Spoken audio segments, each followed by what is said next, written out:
Olá, boa noite a todos. Sejam bem-vindos ao webinar organizado pelo Núcleo de Simulação. Hoje teremos a honra de receber um convidado super especial, o professor Neville.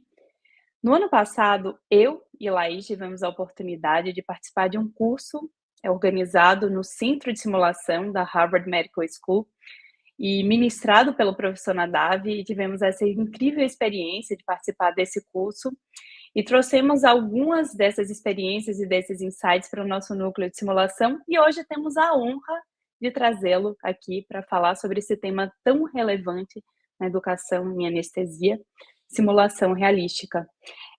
Para esse webinar, teremos como moderadora a Lais, Helena, Navarro, Lima. A Lais, ela é professora assistente do Departamento de Anestesiologia, Perioperatório e Medicina da Dor da University of Manitoba, em Winnipeg, no Canadá. Ela também é professora do Departamento de Pós-Graduação, do Programa de Pós-Graduação, do Departamento de Anestesiologia e Especialidades Cirúrgicas da Faculdade de Medicina de Botucatu, da Unesp, e também coordenadora do Núcleo de Simulação. Depois da aula do professor Neville, ela vai fazer a moderação. And now I would like to introduce Professor Neville. He's Assistant Professor of Anesthesiology at Harvard Medical School and Director of Medical Simulation and Anesthesia of the Department of Anesthesia, Critical Care and Pain Medicine of Beth Israel Deaconess Medical Center. Thank you very much for being here. It's an honor to have you here in our webinar. Thank you very much. Thank you. It's an honor to participate. Welcome everybody. Thank you for listening at this evening hour. This is I appreciate your time. Should I just go ahead and start?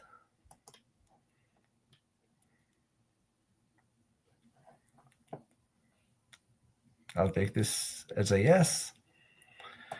Okay. I will start with a financial disclosure.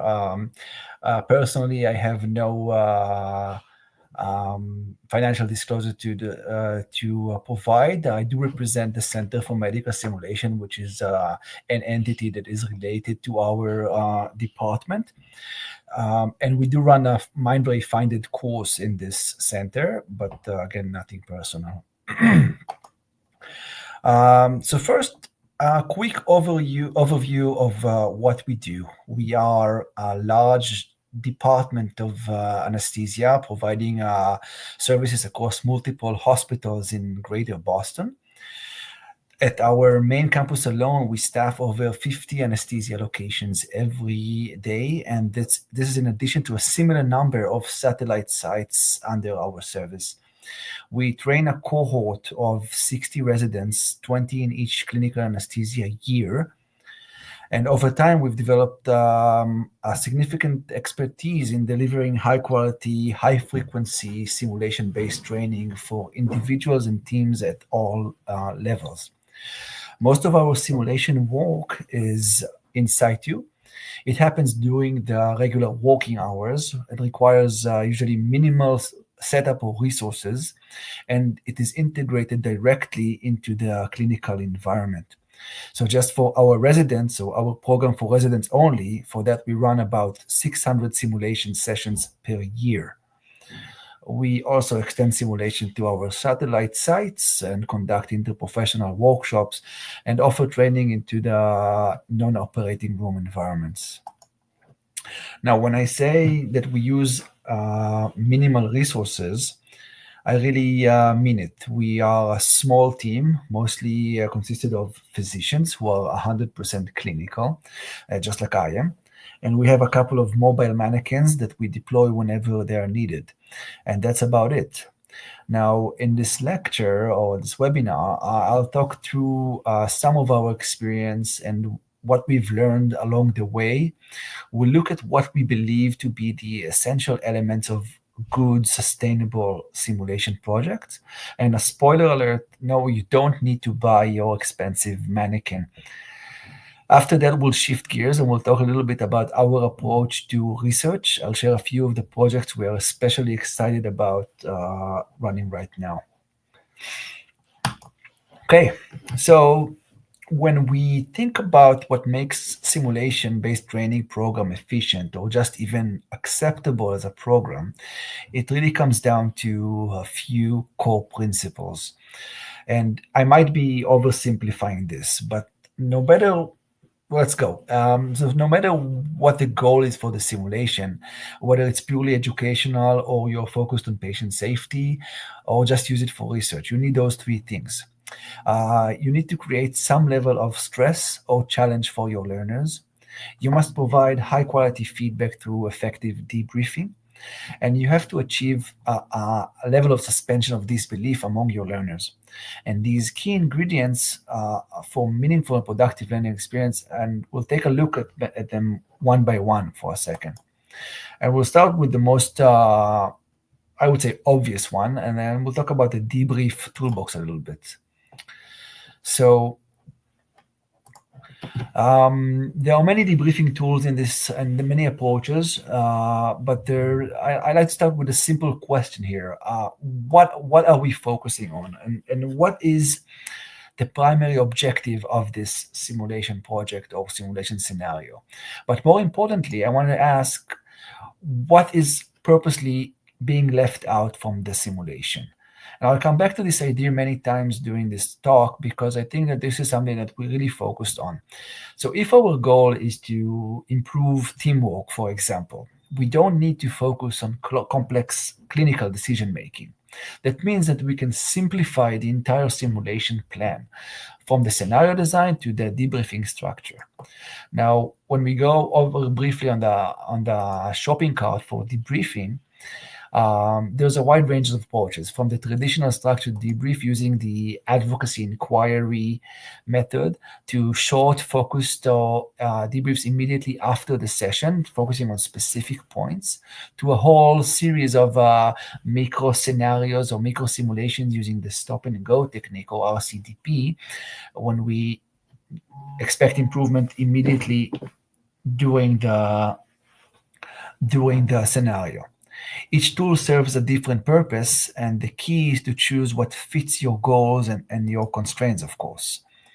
The other side of this is where and how or which resources are you using for your debrief. And as I mentioned earlier, there are many of these are really related to what you decide your project would be. When we deliver in situ simulation and we do our scenario, we do our feedback or debrief right at the spot, but you can designate an area for that. You can use audio video based debrief, or you can just make sure that your learners are following a specific checklist. All of this is a very, very wide topic, and I recommend everybody who is interested in the topic or in simulation to go ahead and learn what they can, and you can't really overstate the role of high quality debriefing during your simulation. If you're wondering where to start, this is a good paper to do this with. It's an excellent resource, and it summarizes the key principles that are practical, adoptable, and ready to implement. We'll move to the next thing, stress. Now, again, this might sound a bit strong or even a little radical, but I would argue carefully that without some level of stress, training activity cannot be called simulation. The key here isn't just to induce stress, it's about creating the correct type and the right level of stress to match your goals, whether they are educational again or research focused or related to quality improvement. Now, let's assume that we agree that stress is a role and inseparable from simulation. I wouldn't step into the shoes of these two physicians here. These are AI-generated physicians. They are being watched. They are being judged. And this kind of stress doesn't seem to be helpful for learning. And this is what we call the peripheral stress. It's unrelated to the learning objectives and actually gets in the way of the engagement and performance. And I strongly encourage everybody who is designing or running simulation projects to avoid this as much as possible, or try to eliminate this as much as possible. Even if it means that your simulation might be less visually impressive or less easy to publish. These two images are from different simulation projects we run at the Beth Israel Medical Center. On the left side of the screen, you might see the two anesthesiologists and the two CRNAs managing a patient with atrial fibrillation in PACU. At the same time, this is one of our residents is assessing a patient with a severe case of bronchospasm, a simulated one, of course. Now, maybe it's just me, but I can feel the tension in these images. The learners are immersed. Their stress is coming from within the scenario. And this is what we call intrinsic stress, again, because it comes from the scenario itself. This is exactly the kind of stress we want to help us with engagement and meaningful learning. Intrinsic stress, as I said. The other thing we need to make sure that we work on is adjusting the level of stress. And this is crucial for creating also a good learning environment. It's actually quite intuitive, though you do need to carefully consider all the stress-inducing factors when you design the simulation. Now, how do we know that we are getting the right amount of stress? I always quote a resident that said to us once, "Oh, this was great. I hated every moment of this." And this, I think this is exactly the sweet spot. They need to understand that they're being stressed, but not feel for their patient or feel for their place in the education. To sum up, to run a successful project, you need to generate a good scaled amount of stress, and it should be a productive stress. And this is why we never break one of our key principles. We always clearly state that the simulation is for learning purposes only, not for evaluating performance or not doing anything else. It's not a test. It's about creating the safe space where learners can make mistakes and learn and grow from them. The next element in simulation is suspension of disbelief. If you will, this is the piece that ties everything together. Without the right level of suspension of disbelief, you won't generate the appropriate stress. Eventually, the debrief will shift away from meaningful lessons and instead focus on misinterpretation or misunderstandings that weren't part of the original scenario. This is also where we might be tempted to invest resources highly. While it might sound appealing to purchase a high-end, high-fidelity equipment, you can achieve effective suspension of disbelief with an orange, which will mock a patient. What can an orange do? Well, an orange can be your patient while you practice closed-loop communication, and it can even get some sutures if you're trying to do some procedural training.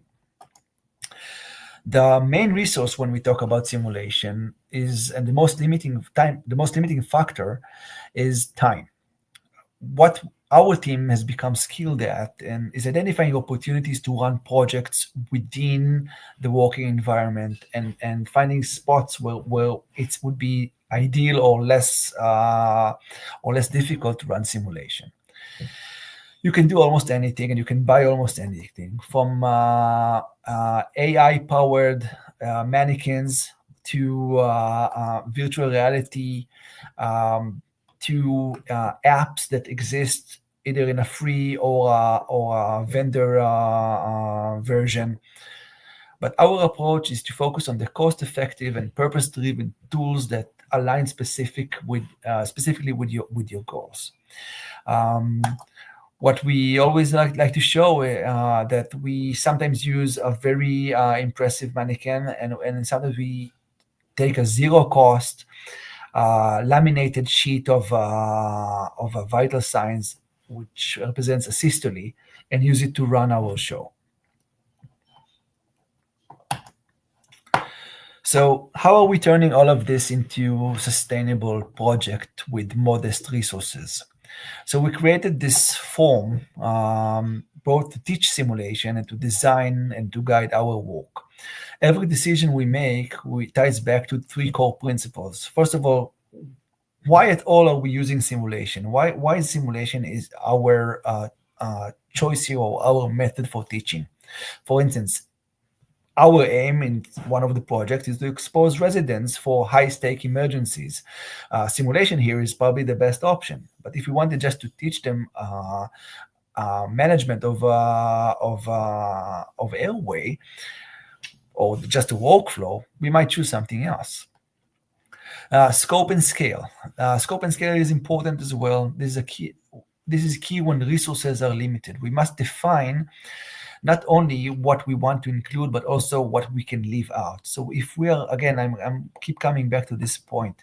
If we're designing a scenario on intraoperative emergencies, do the residents need to induce anesthesia or plan the entire case from the beginning?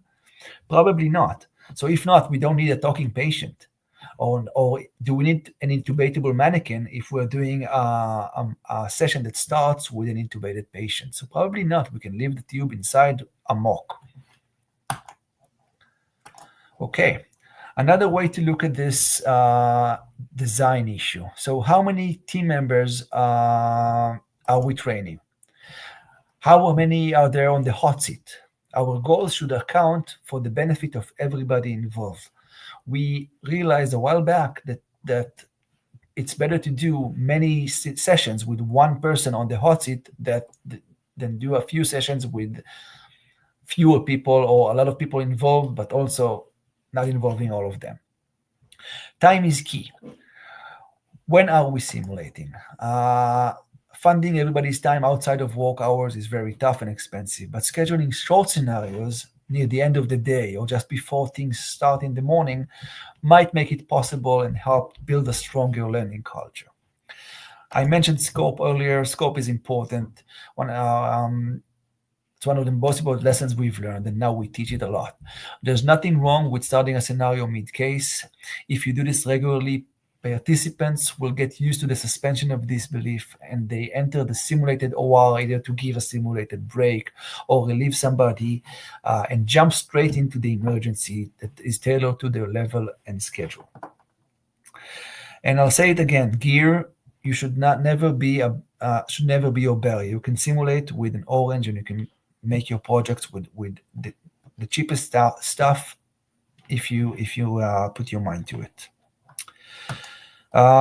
So here's before we move to research, I'll take you through a little exercise that or real life experience. So let's say that the task here is to implement cognitive aids in the operating room, and the budget is 0.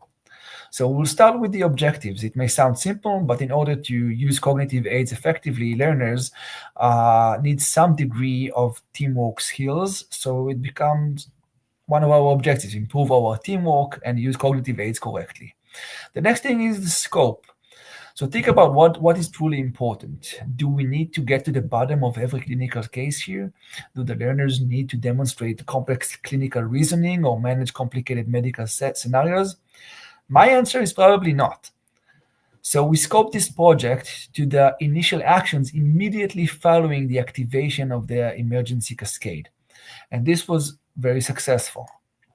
Next, for this project, we identified a 1-hour weekly window dedicated for education across the hospital. And we designated 45 minutes stop-and-go activity for interprofessional teams.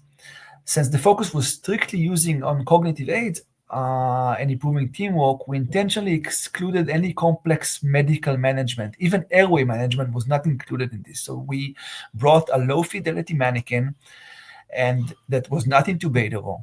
And we used the vital sign sheet on a laminated card taped to the monitor, portraying the asystole.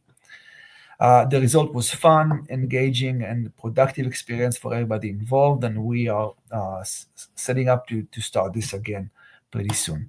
This is how it looks like. So I want to see if the slide turned. Oh, there it is. So this is how it looks like. So you see, this is a multidisciplinary team running a case with a low-fidelity mannequin. The monitor there is still, it shows only asystole, and we did this again and again and again until we all were rehearsed enough in using the emergency manual. I will now switch gears to research and simulation. But in line of the theme of the talk, I want to start by what I am leaving out of this webinar. So translation and simulation, or patient safety or QI simulation, is a broad and exciting area. The research is especially appealing because it's often more straightforward to conduct. So we're involved in several of these projects aimed at improving workflows and identify latent safety threats and implementing new protocols. But again, this is a topic for another webinar completely, and there's a lot of literature about this. If anybody's interested, who touch base with me.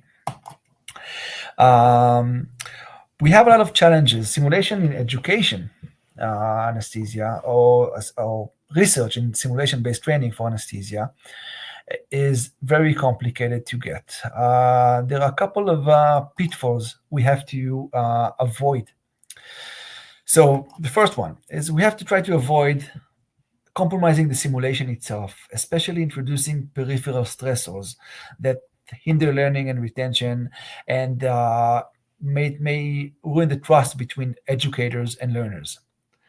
The bigger challenge is that simulation is often evaluated using more simulation. So are we building a test, or are we building a tool for education?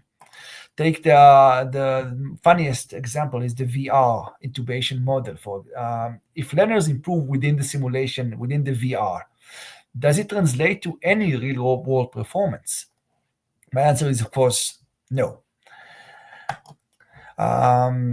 Much of what we know about simulation comes from surveys, unfortunately. We use them too from time to time, but they are easy, they are low cost, but they have significant limitations. Surveys are considered weak evidence and are often difficult to publish. There's also a responder bias. And the biggest issue, as I see it, is that accurate responses require strong metacognition. And this is the ability to reflect on one's own thoughts and performance. So most learners struggle with this, which leads to unreliable self-assessments. So that said, the skilled debriefer can help, and the skilled interviewer, and I will talk about this in a second, can help guide reflection and uncover some meaningful insights. And to be honest, when comparing simulation to other modalities, there's a built-in bias. The problem is that everybody likes sim. Everybody loves to do simulation, and it's just a fact. So when you ask this in a survey, they will give you the same answer. And a recently published meta-analysis related exactly to that examined 25 eligible studies comparing simulation-based training to other educational modalities. Simulation was found to be favorable almost at all aspects. Now, look at the quality of the data here. It's always low. It's always bad data. So it's because it's based on surveys. The moderate data quality is always observed when quantifying theoretical or skill performance scores. However, we know that what we do is working. We swear that simulation is the best way to teach. This is a recent example. Just a couple of months ago, a resident impressed their attendings at our hospital by successfully managing a real emergency after participating in this exact scenario. It's reliable. It's almost objective evidence of that what we do is working. But showing the clear impact in a research manner on both learners and patient outcomes is extremely tricky, and especially when trying to preserve this non-judgmental learning environment, but getting very close to this. So a while ago, I created this slide, and I called it building a foundation of evidence. This is what is keeping us busy. Since we are fortunate to have a high volume of simulation as part of the departmental curriculum, we have the opportunity to run several projects in parallel. First of all, And again, I'll keep coming to this. We don't want to compromise our simulation, and we want to keep the trust of our residents and all of our learners. This is just an example of how we get an agreement to observe specific parts of their performance. So we are focusing on defined events and not on the overall performance. And importantly, all of our simulation-based training is completely separate from the formal resident evaluation. So again, this is just an example of how we look at specific things when we run continuous simulation projects. So when you're focusing on specific objective data points like CPR quality or time to defibrillation, or when the participant is requesting the ultrasound, it becomes less complicated to track, but it can form the basis of a meaningful study. So this is qualitative data. And if you scope yourself right, you can really track it. Again, the assumption is that you have a running simulation project and a sustainable one. How do we catch qualitative data? So I find this much more interesting because we've been looking at teamwork and trying to judge or research teamwork and qualitative information for a while. But again, the problem is that somebody needs to listen or judge or be there and assess constantly, and this is compromising your simulation. So what we started doing, and with the advancement of technology, is we currently record all the residents in our sessions, and we transcribe them using a free automated software. So this is a conversation this is a raw conversation. It is not even processed information during a simulated session. It's not perfect, but it gives us exactly what we need. And we also use cheap and free technology to process this data. So this is an example of dropping the transcribed session you just saw into ChatGPT, and we can quickly ask the AI to identify key focus points and refine the analysis. So in this case, we looked at the instances of closed-loop communication initiated by the resident, as well as call-outs or situation summaries, moments where the resident updated the entire team while managing the simulated emergency. Now, for the purpose of this talk, I'm showing a strong performance of a resident. Although, again, if you look closely, it's not a perfect. ChatGPT didn't do a perfect job here. This is not a clean data. But imagine that a novice resident is just beginning to build their confidence and receiving a targeted feedback on communication after each session. So over the course of an academic year in our hospital, they will have at least 10 sessions during a year time. So we can track their progress and fine-tune their skills and clearly demonstrate this in a good quality research. The next thing is more complicated. This is another thing that we started recently doing, and it's a bit more complex. It offers a promising way to connect the dots. As I mentioned earlier, the surveys at best provide low quality evidence. We want to dig deeper and link our simulation-based training to real-world impact. One method we're exploring is to conduct these semi-structured qualitative interviews, which are a validated way to gather rich and more nuanced insight on participants. They are resource-heavy because it's a one-on-one session with the resident, which takes time, or with the learner. But they are showing rich, in-depth data. Participants can elaborate on personal experience, emotions, and reflections, capturing nuanced impact of simulation that quantitative tools may miss. The interviews give us a contextual understanding of why people are doing things and why we observed some changes. And we can actually do a structured analysis of these interviews, and we haven't done this yet, but I think it's a promising. It's the technology, the AI, and the language models are really getting there. We'll be able to educate a language model to do this for us. So we will take away the human factor. from the analysis of the interviews. Just an example of one of our last interviews. This is a participant's subjective experience and some anecdotal examples from her clinical work. So highlighting how simulation was beneficial by correlating this with the participation records and the quantitative data from the sessions, we aim to present a more comprehensive picture of the simulation's impact on learner. And again, this is just a start. We are very excited about this. So to summarize, to conduct a strong research in simulation-based training, you first need to run sustainable, reproducible simulations. This is the key. I think that you should probably start with no research and just give your time and make sure that you learn how to do this well enough and have the support system to sustain your project, and then implement research in that. You should simplify your data collection, again, scoping and resourcing correctly to what exactly are you looking for and what you need, and use mixed message as much as possible. And the last thing is, again, what we started doing, and I think this is the key. Update yourself with technology and use it smartly to help you with what you need. This was 28 minutes. I think I hope that I covered this topic not quickly enough or not too fast.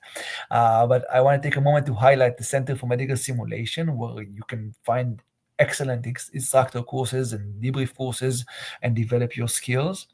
And again, I'm mentioning that we run a Mind Refined course there currently, and it's going to become a course that everybody can go and participate in. I think it's a very hands-on program, and I really recommend it for everybody who's interested. This is it on me. Okay, thank you, Nadav. You covered all the topics. Excelente lecture. Thank you very much. Agora eu queria convidar a Lais. A Lais vai conduzir a sessão de perguntas e respostas. Eu convido todos vocês a enviarem suas questões, suas perguntas, dúvidas. Very good. So thank you very much, Nadav. And thank you, Mariana and SAESP, for the invitation to moderate this discussion. Nadav, while we are waiting for the questions, I would like to highlight how important was the Mandarin course for us, right, Mariana? And that was an opportunity that we'll never forget. It's almost like personal simulation training, you know. So that was amazing. We learned so much. And what is the main goal in terms of this specific course that you are running there? I know that our dream is to build an international network of sim people that are interested in this topic and can work together and create like quality data for the future. But specifically, what's your point of view in this kind of like course that you're running there?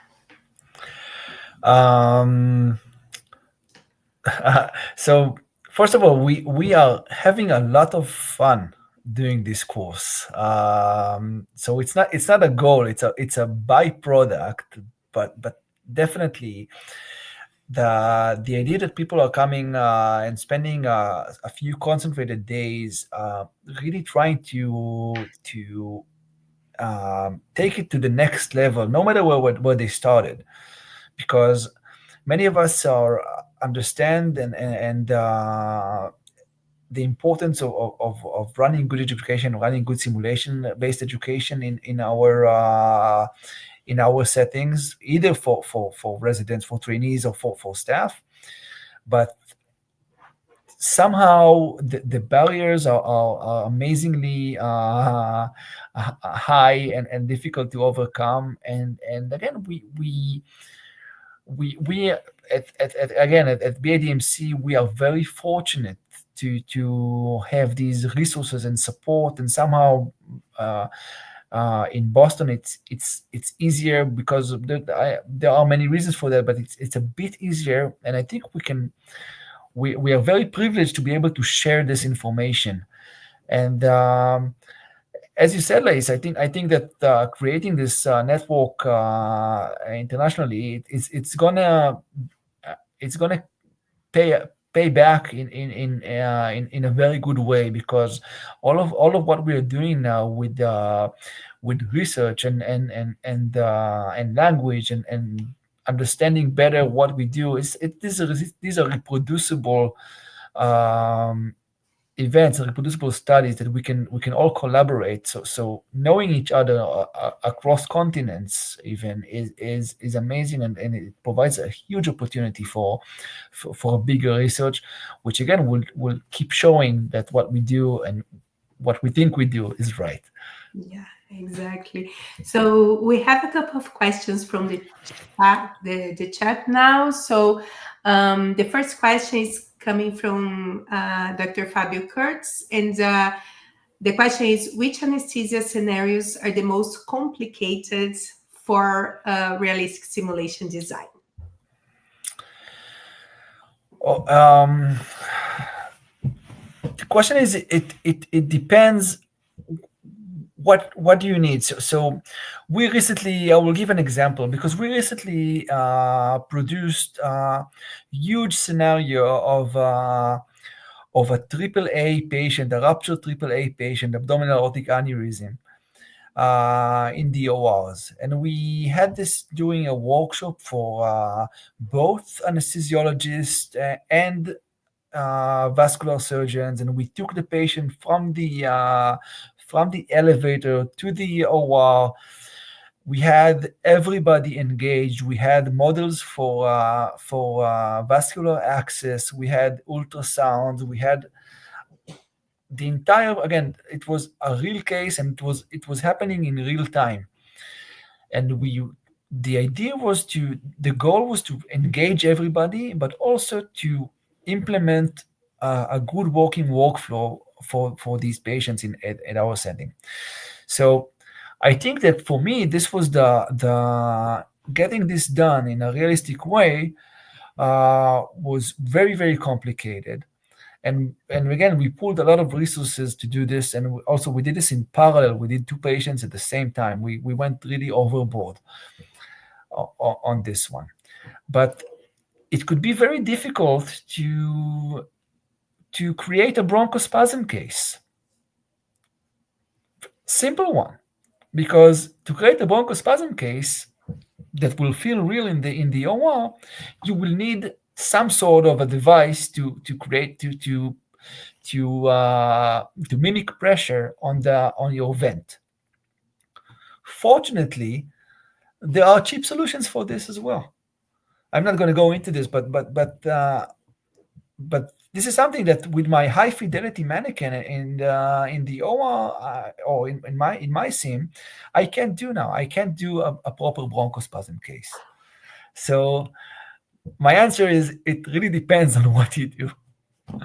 Yeah, I agree. And it's interesting because in Brazil, we are very used to work with like the more technical skills kind of scenario. And everybody thinks that's really hard to come up with scenarios that focus on no technical skills or the soft skills. So this is interesting in the difference between like what we saw in Boston, what I'm doing here in Canada, and what we see in Brazil. So it's something that I noticed as well. So I'll just say we are always happy to share scenarios and share information. I don't think that any of what we do should be kept secret. So I'll just put it out there. Beautiful. We have another question about how long the scenario should take. Like, how long is the scenario? And if specifically in Boston, especially for the in situ simulations, it's always a specific topic, or you can work in like more broad spectrum in terms of topics as well? Okay, so thank you for these questions. Excellent questions. The length of the scenario also, of course, is varying according to the subject. We think, and again, I'll be careful here, that we think that you can have enough information for a high quality debrief, enough learning points or enough learning to be made after a 7-minute scenario or something like that, if you focus this right. My personal preference is to keep things focused and short, because I think that if somebody starts a simulated case, from getting the patient in the holding area, inducing anesthesia, talking to them, and then later during the case tackling an airway issue or something like that, they won't remember what they have done earlier, and your learning is diminished, or at least not focused enough. So 15 minutes, you can do, again, AAA scenario takes time, so we did this for 30 minutes at a time. It depends on what you do, but you always keep in mind what your goals are and go from there. Our in situ simulation program, it really changes from day to day, from an hour to an hour. We have residents rotating, and we provide them. What we try to do, and we are not 100% successful, is to adjust the scenario for the resident according to their rotation. So the residents that are in thoracic anesthesia rotation, or are about to go to the thoracic anesthesia rotation, will have a scenario with troubleshooting a double lumen tube or doing a bronchoscopy on our mannequin. Residents who are doing the regional anesthesia rotation will go through the last local anesthesia toxicity scenario. So we change this from again, this is a specific project, our in situ project. We change this by the resident. This is, and we have a wide variety of scenarios that keep being written according to the needs. And of course, novice residents, first-year residents, and we're going to start again in August, a new batch of residents. They will start from very basic induction and low blood pressure after induction scenarios. Very good. Lais, just a small question. And how about the duration of the brief? Since we were talking about the duration of the scenario, and how about the debrief? So that's also great, because again, in our setting for now, we are limited by the time we can keep a resident out of the OR. So our debrief is being shortened, and it really depends on your time, because you can talk twice the time of the of the scenario, right? If you have enough talking points. So for what we do now, when we think it is working well for us, because we do this repetitively. We do this again, and a resident will get an average of 10 of these during the academic year. So we think that when we do a short debrief with specific points for improvement that fit this resident specifically, it's okay. If this is a one-time scenario, I would take more time to do a longer debrief and try to invest more in go over more stages. And again, the reason we are doing this is because of time limitations. We're trying to go in between the drops here and not to annoy anybody too much, because we are taking residents out of the OR for a short simulation session. Very good. So thank you, Christian, for your question. Next question is from our presidents, like the presidents of the society, okay? So it's a very important one. So the question is about how we can translate the simulation and the knowledge acquired during the simulation to the clinical settings when we are talking in like low resources or resource limited environments? So how we can optimize that, maybe? So again, I want to say this not in a big pompous way, but I really believe in this. I really think that the simulation is working, and the moment you start simulating, you will eventually see this effect on the clinical areas. And this is exactly I've showed this anecdotal comment from. So this was an attending writing me about the performance of the resident after a session. And again, what we do is counts as limited resources. We utilize time, but we can do this with nothing. So we are very limited, but we push through and we keep doing this. Now this attending that is talking to us about a resident that is performing well after simulation. This is not the first time this happens. We get this fortunately all the time, and we see the effect. We see the effect of residents coming back to us, being more confident, being more knowledgeable, and knowing what to do, getting their shoulders high and really like performing well. So my answer to the question, how are we translating this to clinical to the real life, is we just do it more. We do it more and we do it again. Yeah. And I think I heard or I read somewhere that simulation is not about technology, it's about the technique, right? So when we master the technique and we just like keep repeating it, everything is gonna get better, right? So I think in Brazil we have like this notion that we have to have like very wonderful high fidelity mannequins to be able to reproduce the results that we see abroad, and it's not true. We can do like wonderful things with minor resources. So this is completely true. And again, I think one of my first sentences is, don't buy the high fidelity mannequin, get the cheaper one, because again, I'll rephrase. It's not don't buy it. If you have money, of course, do whatever you want. But I would buy more than a couple. I would buy something that can recreate a bronchospasm and something that recreate difficult airway, and I will put them in separate ORs, and I will try to do 2 simulations at once instead of one high fidelity mannequin. I would be specific. I would try to address my needs and not shoot too high with realism, because your realism of the realism of simulation is from your exactly from your technique and from your ability to do this again and again. Wonderful.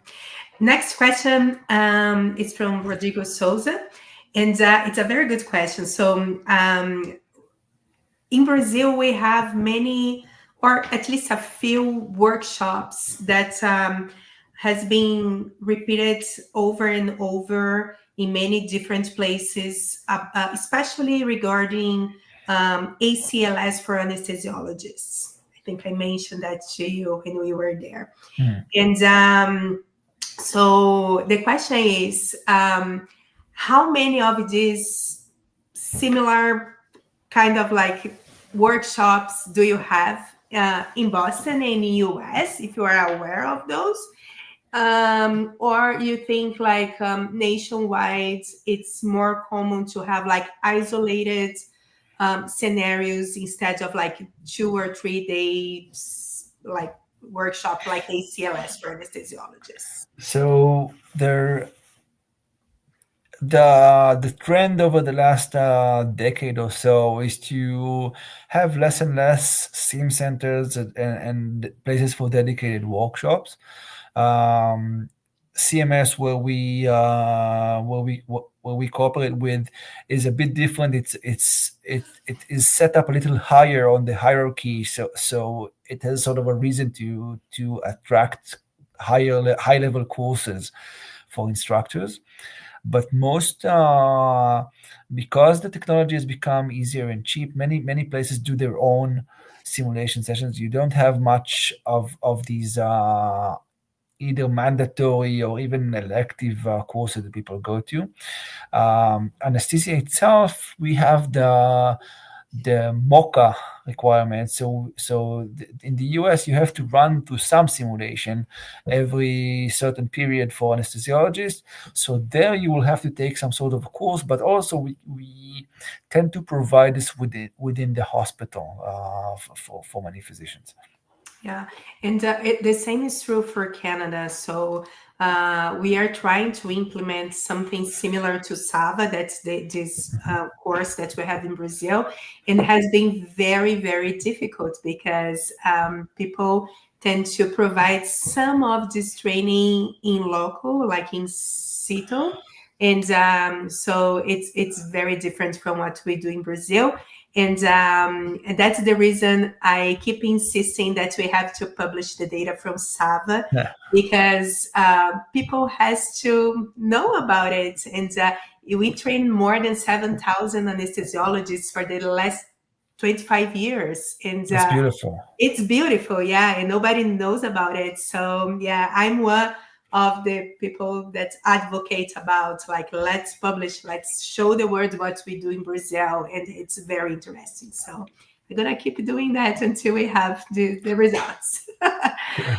Another question is about if you have formal, like, checklists or formal forms to assess the data that you collect from the sim that you run there, and either like for formative or for summative purpose.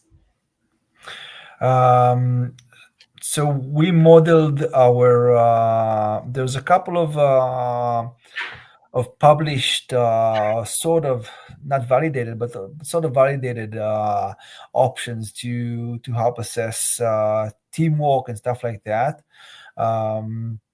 There's the CATS, the communication and something for anesthesia. There's a few others. There's the talk model as well, and I can name some other. We adapted some sort of thing that is similar to the CATS. It's built into our debriefing model. We have we have residents running their own reflection on the simulation, and they're using the CATS for communication to give themselves a score. And again, I will, with the caveat of this not being completely unbiased or high quality data.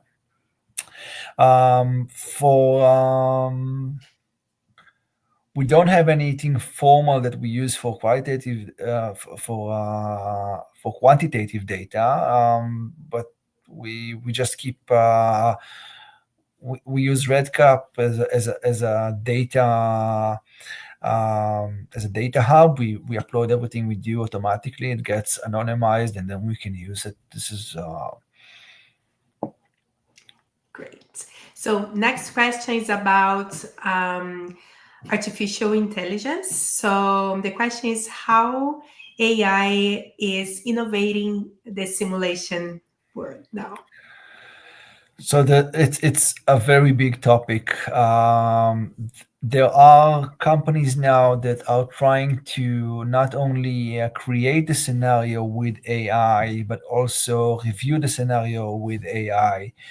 There is one startup that has been in contact with us, that is trying to look at videos, live analysis of a simulation video. And if you think about it, it might be very interesting because you can really look at how many movements somebody is doing during a simulation and see if they're doing it correctly or efficiently enough. I am not sure, by the way, that this is good enough to implement.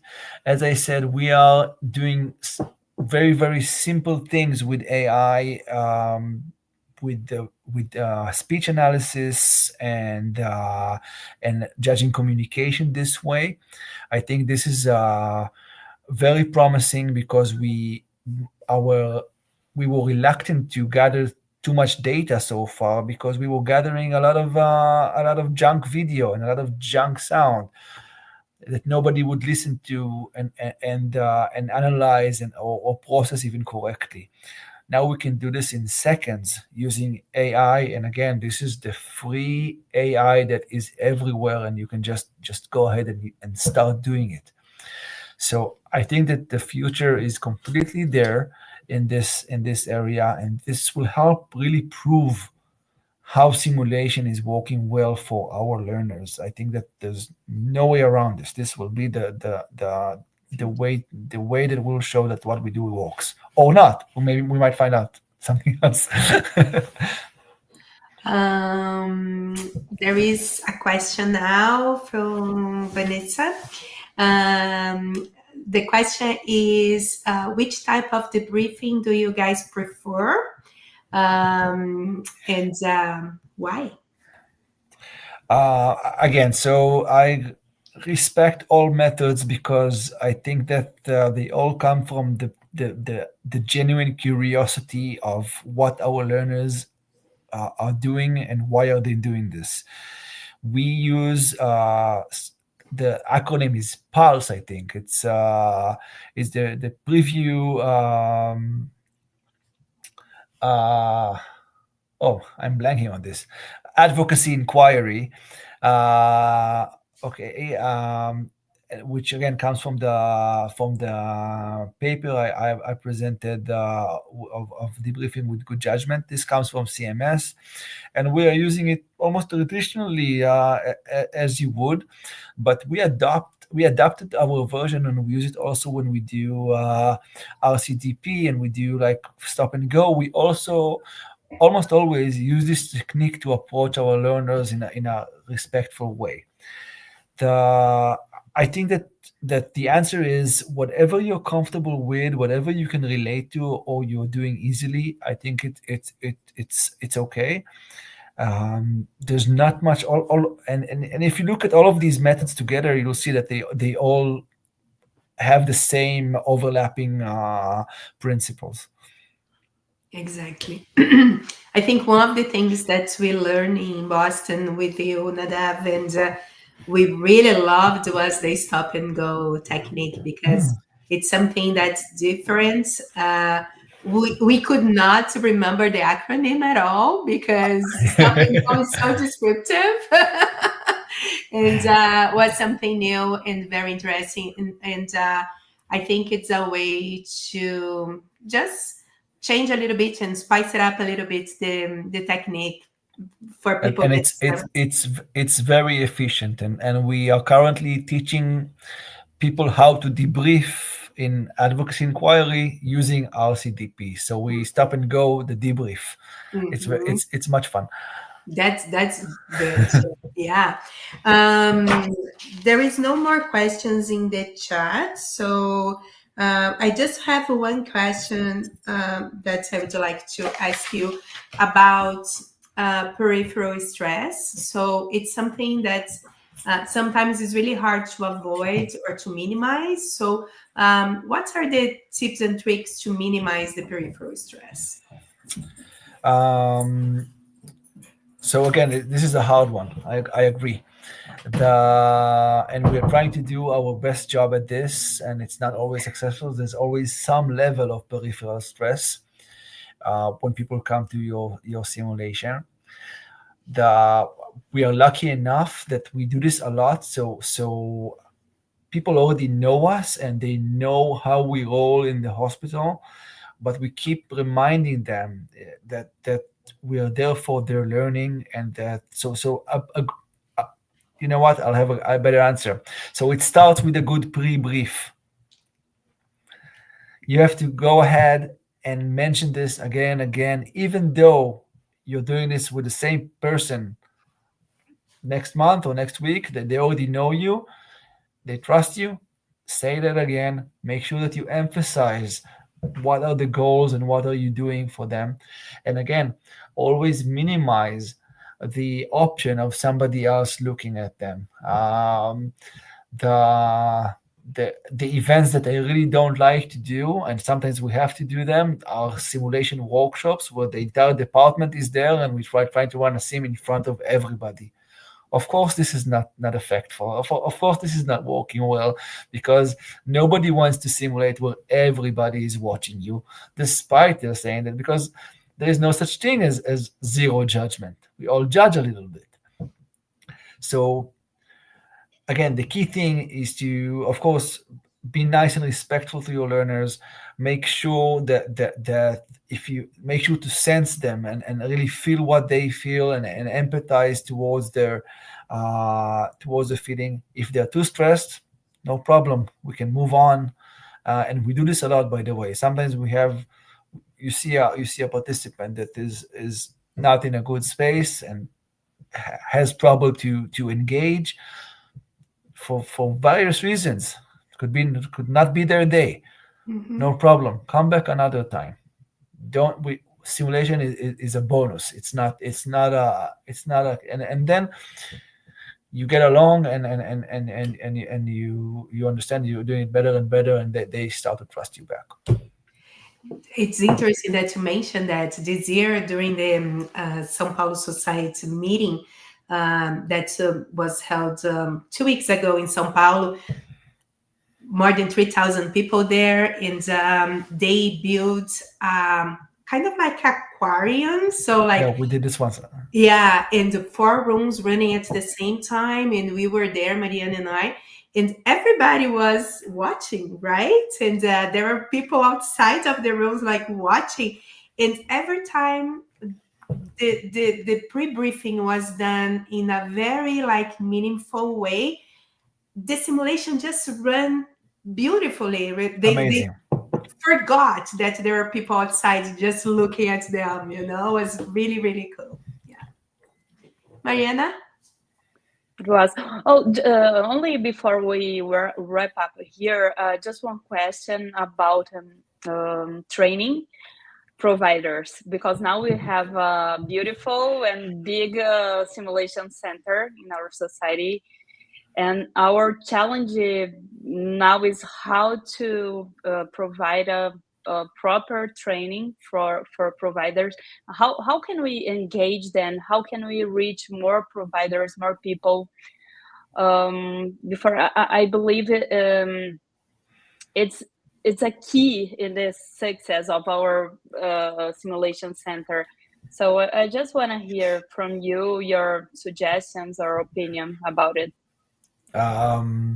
Yeah, it's very hard, because again, time is the most valuable resource here, and you're trying to get their time to come to the center, and so I think that you have to give them something that they can't get at the hospital. And my philosophy is that you can always simulate the basic stuff at home and like or in house, or do what you can do within your departmental resources.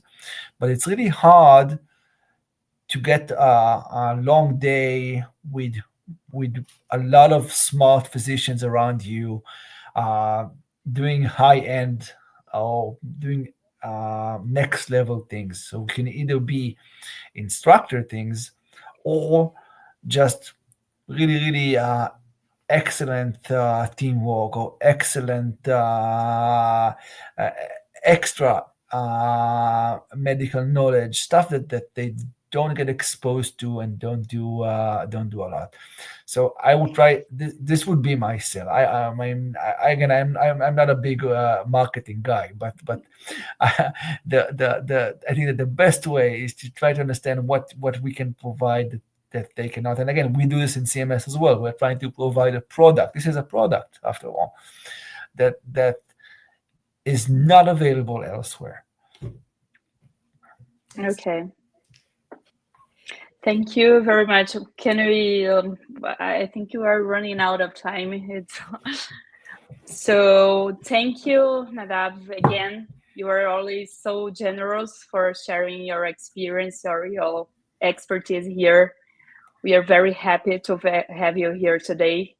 Thank you very much again. Thank you for having me. This was much fun. Thank you all for your excellent questions. And again,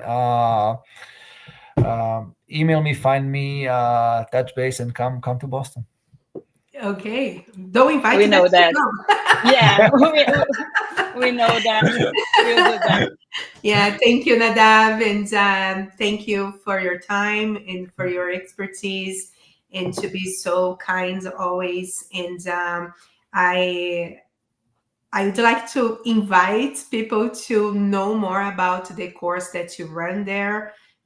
People that are interested in this subject. It's just like by far the best experience I had in my life in terms of simulation. It's very personalized, it's very hands-on, and they have like another level of knowledge, and people are extremely kind. Beautiful. And yeah, we just love it.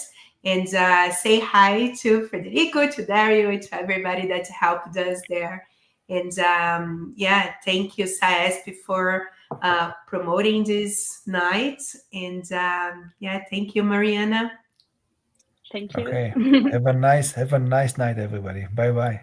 Thank you. Bye-bye, everybody.